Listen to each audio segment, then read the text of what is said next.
So again, in that math problem, they may not need steps 2, 3, 4, and 5, and 6. They've already figured out how to get the appropriate answer, probably, or don't see those extra steps as relevant. So they're going to be very frustrated actually with you making them try to show their work, because they have it all up here in their head. They don't need to show their work. They know how they got from point A to point B. And many times we would tell teachers, well, give them the 5 hardest questions. If they can do the 5 hardest questions, then they probably know how to do those easier ones as well.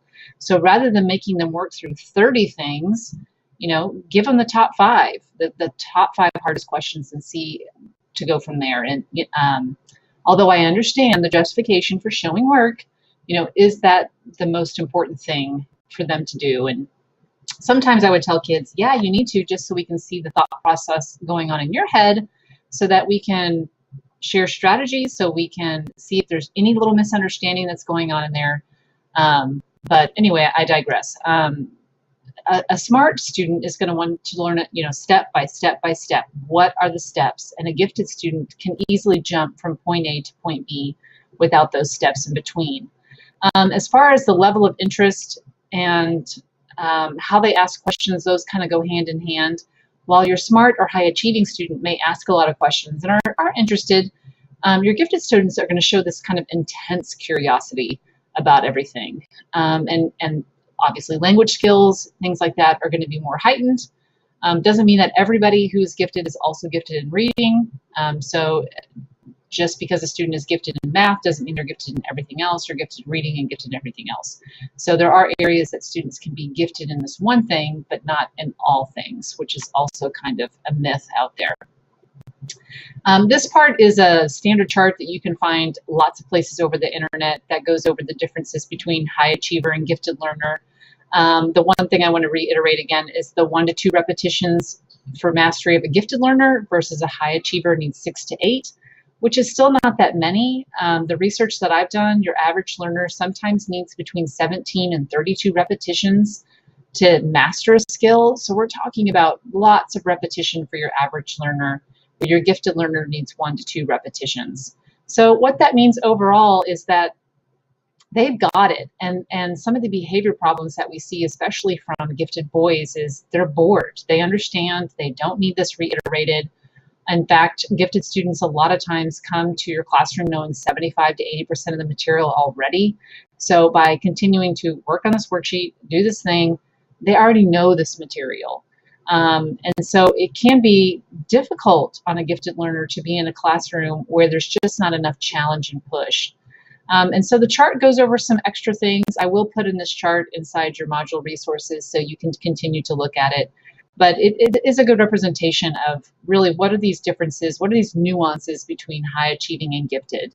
What I want to draw your attention to, though, too, is a couple of things in this document.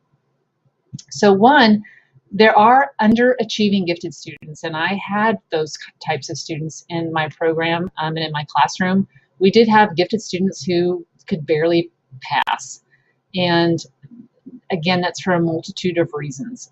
One, it's not cool to be gifted sometimes. 2, why do the worksheet? What's the point of me showing you what I know? They don't see the relevancy of what they're doing. So that was many times with my gifted boys who are underachievers. They just didn't see the point in putting together a worksheet of something that they already knew.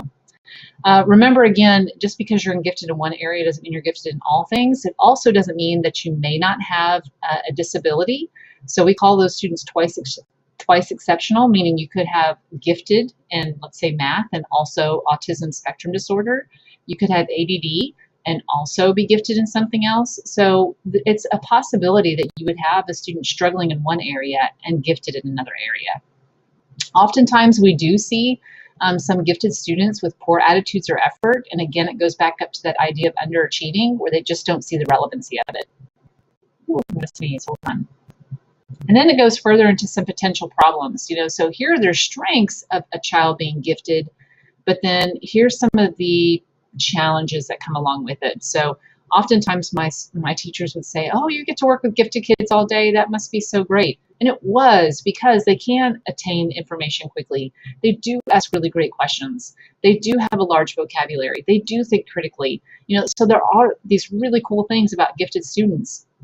But they're also very challenging at times too, because you do have to go that extra step. You do have to understand that they have social emotional needs.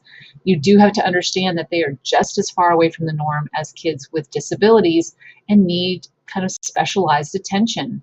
And so this couple of pages does a really good job of pointing out what are these strength characteristics and what are some of the potential problems that are associated with it that might be more on that social emotional spectrum that I worked with day in and day out. Really cool kids, but still need your time and attention to make sure that they're successful, not only in the classroom, but successful in life with relationships and social emotional skills, and that they're still seeing growth in your classroom. That was a lot of times what I saw too is, oh, they can pass the STAR or they can pass the TAKS. So what's the point? Well, the point of education, I thought, was for growth. So we can't have a gifted student come in and sit there and do the things that they're supposed to do day in and day out and never actually grow, not actually learn above and beyond what they could.